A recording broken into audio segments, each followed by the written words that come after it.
I gave the Raiders draft a C. So now today I've put together a redraft. I want you to tell me what you think, and you grade that, and you tell me if you think that puts us in a better position to be more competitive and closer to beating number 15. All right, let's get into it. As you guys know, if you watched any of my videos, I've been a big proponent of, or was a big proponent of, taking Jalen Carter over Tyree Wilson. Not a knock on Tyree Wilson. I think he has the potential to be all great, all world, fantastic. All the tools and traits are there, but needs development. Still some questions. Injury, a little bit question there, and we'll see how it plays out. But for the purpose of this exercise, I decided to redraft based on more on need and valuing what is there. So this is off what is there, at the time when the Raiders picked, outside of one. So you got one spot where I didn't move up where the Raiders did, and one spot where I have them moving up to select a player. But that's it. Overall, 9 players. The same amount of players that the Raiders drafted. So let's dive in. So with the first pick, obviously you guys know I would have taken Jalen Carter. This is a topic for discussion. Everybody's got their own beliefs. If you don't like the Jalen Carter pick, let's keep in mind that Christian Gonzalez was there as well. Cornerback was a desperate need for this team. Still is, in my opinion.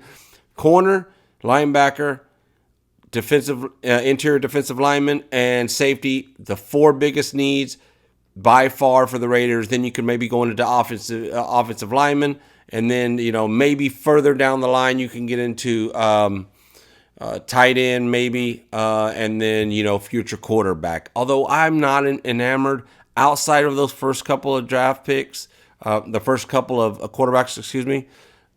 I'm not that enamored with the quarterback class anyway. So they weren't never going to get Bryce Young or C.J. Stroud. So after that, I personally don't think there is the developmental guy for the long term. Maybe I'm wrong, but I don't see it for any of those guys. So anyway, with the first pick, instead of Tyree Wilson, I'm gonna. This is the only time I'm doing this. I'm gonna give 2 options, either Jalen Carter or Christian Gonzalez. So, I want to point out something else with Christian Gonzalez. He ended up going 17 to New England, and I correct me, I'm not 100% on this, but I'm pretty sure this is the first time that the Hood, Belichick, has ever selected a cornerback in the first round. And, hey, look, you can judge the Hood how you want. The Patriots aren't what they were since Brady left, but they still have a great defense. They've always had a good defense, and that's his specialty. So I think he's got an eye for talent when it comes to defense. And if he's willing to pick this kid as the first corner he's taken in the first round, I think that speaks volumes. He was my number 2. Witherspoon was my number 1. He went early, so Seahawks picked him up, and I don't blame them. Great pick. So Christian Gonzalez or Jalen Carter, that's pick 1. Now in pick 2, as you guys know, we went with Michael Mayer. We moved up from 38 to 35. This is where I was telling you, I don't think we needed to move up. First of all, tight end was not the greatest need. I think Mayer was the 3rd best tight end, and I think that bared itself out. So overall, that's what I think he was. But anyway, even if he would have been the best tight end, okay, I don't think it's not a desperate need for the team. Again, is he a linebacker? Does he play defense? No. Is he going to give us that much more production than the combination of Hooper, Horsted, and O.J. Howard? I think that's very, very unlikely. Not impossible. He might turn out to be all world. But tight end misses more than you think. And so I don't think that wasn't a high need. And, I just don't think that the pick was that great. And if you read Peter King's article, the interesting part about this is they have Drew Sanders, the linebacker that I would have taken at 38, instead of moving up to 35 and taking Mayer. They had Drew Sanders higher on their board than they had Michael Mayer. I don't know why they took Michael Mayer over Drew Sanders. I mean, just read Peter King's article. He kind of dives in onto what the Raiders were thinking on draft day as he was there on day one, and there is their board in itself is a little bit head scratching. But I don't want to. That's for a different video. But I take Drew Sanders at 38. You don't even need to move to 35. You don't have to give up some later round picks, and you address a huge need. So we've already addressed whether, no matter who you took in that first round, who you felt like was better, Christian Gonzalez or Jalen Carter. You addressed a massive need in the first round. You address a massive need in the second round with the best, arguably the best linebacker in the draft. So Jack Campbell was the only other linebacker I think was there in that discussion. He was already gone. He went to Detroit. And everybody's hating on Detroit for that pick, by the way. And look, they addressed a big need. They had him bet higher on their board. We'll see how it plays out. I mean, in the end, none of us really know 100% how these drafts are going to work out. It's a lot of speculation. Again, this exercise is just to go off of need. And then you guys tell me what you think. Is this a better outcome than what we ended up with? Because, again, I think the draft was, at least on paper, based on needs and what we got, I think we reached too much. And I think that not egregious reaches early, not a Cleveland Farrell, but some bad reaches early, or in the draft overall. I'm sorry, and some head scratchers, and so that's why I got it to C, and I stand by that. I looked at it again, looked at some of the players' film, and it still is a C to me. So anyway, I'm going with Drew Sanders at 38. I picked 70. This is one of the worst picks to me. Byron Young. No offense to Byron Young, the Alabama Byron Young. But I don't see it. I don't see how he was picked that high. You could have got Byron Young later, even if you did like him. But instead of addressing the tight end in the second round second round pick 35, you stay at 38. You pick the top linebacker. Then you go back and you pick a tight end with huge upside as well, and could hit just as easily as Mayer hits. And pick 7, you take Tucker Kraft, the tight end out of South Dakota State. So I think at 70, this is where you could go take a tight end with a lot of upside. I like this. He's got a lot of upside, really athletic. And I think that is a better pick than the Byron Young, although we need defensive tackle. If you didn't take Jalen Carter in the first pick, you still need that interior defensive lineman. But Byron Young at 70 is way too high. You still do want to get one of the better tight ends, if that's what the Raiders' goal were. Here you can get one of the tight ends that is a top 10 on the draft board tight end, if not higher, depending on who you talk to. And he could turn out to be just as good as Mayer or better. Who knows? So I'm taking Tucker Kraft there at tight end. For me, that's a decent value, and I think that he has a lot of upside. So, yes, that doesn't address a defensive tackle.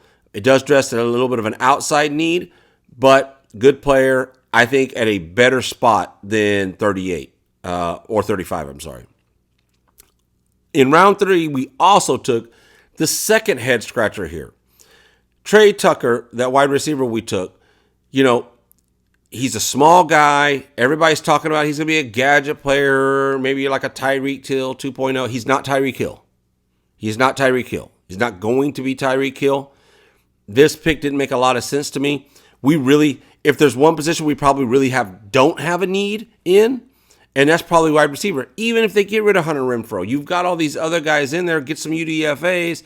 There's these smaller gadget guys out there. They're out there. You could have gotten somebody later, or you could have just got a UDFA and rolled with that. So instead of that, this is the area where I chose to remember. I didn't move up early in the second round. I say we move up now from pick 100 to pick 97 and take Siaka Ika, the defensive tackle out of Baylor. He ended up going 98. So all we had to do was move up 3 spots, and we could have addressed that interior defensive. Ika is a better prospect, in my opinion, than Byron Young, and I think it's by a decent margin. I think and look, everybody said Byron Young is a good run stopper. Look, all the defensive linemen are decent run stoppers. Most of these big guys are decent run stoppers. Okay, we got to get a guy who can make some difference, and I think Ika has more upside to that than Byron Young does, and we get him later, so it's not nearly as much of a reach. So instead of Trey Tucker, a wide receiver we don't need, no offense to Trey Tucker, but I take Siaka Ika, defensive tackle out of Baylor. Now, then we move into round 4, pick 104. We took Jacorian Bennett, cornerback out of Maryland, the other Maryland cornerback.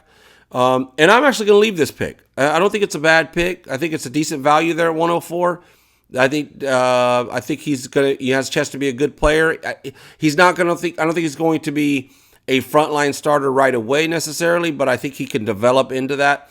And giving the porous cornerback play we have had, he might get more playing time than we might think, pretty early. So the Jacorian Bennett pick, I'm leaving. I think that's an okay pick there. Now we move, round 5, pick 141.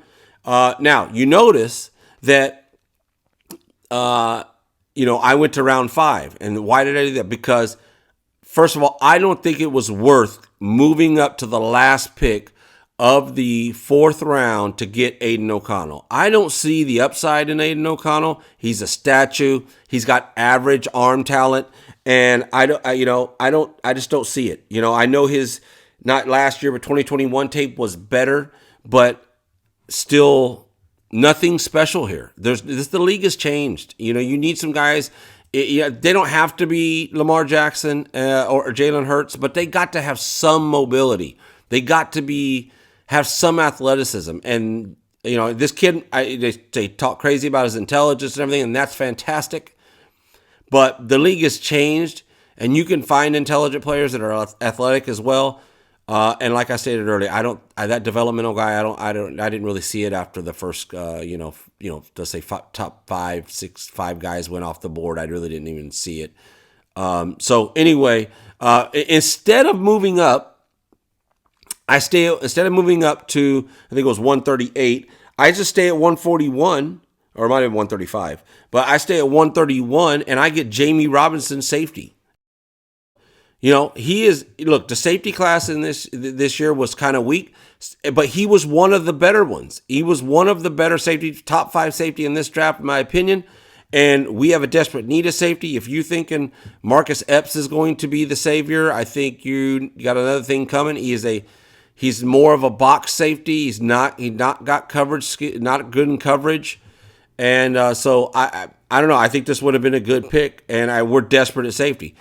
We're so desperate at safety that at round 5, pick 170, the Chris Smith pick, safety out of Georgia, I'm going to leave that pick. I don't hate that pick either, because, yes, he's not a great athlete, at least by the numbers. He's not a great athlete, but when you put on the film and watch him play, and I actually watched a lot of Georgia games this year, he plays much better and plays faster than what his raw numbers showed. So I don't mind that pick. Again, we're in the 5th round. We'll pick 170. You're picking a lot on upside here, and I think he does have upside. And if nothing else, he's a very intelligent player. I don't think there's any questioning that. And you need to be intelligent to play the safety position, especially the free safety position. You need to be really intelligent. Now we move on to round 6. Again, another pick that I probably would just leave because, again, we're talking about you got players now that you're looking for upside, special teams ability, and Amari Burney, he's listed as a linebacker, was converted safety, so the guy is athletic, he can run, and he can contribute on special teams, and maybe he develops into something more, and he develops into, a pretty solid linebacker. We'll see how it goes, but he could probably be a pretty decent, solid special teams player right off the bat. So I think I'm going to leave that pick there at number 6. So far I've left 3 of the picks.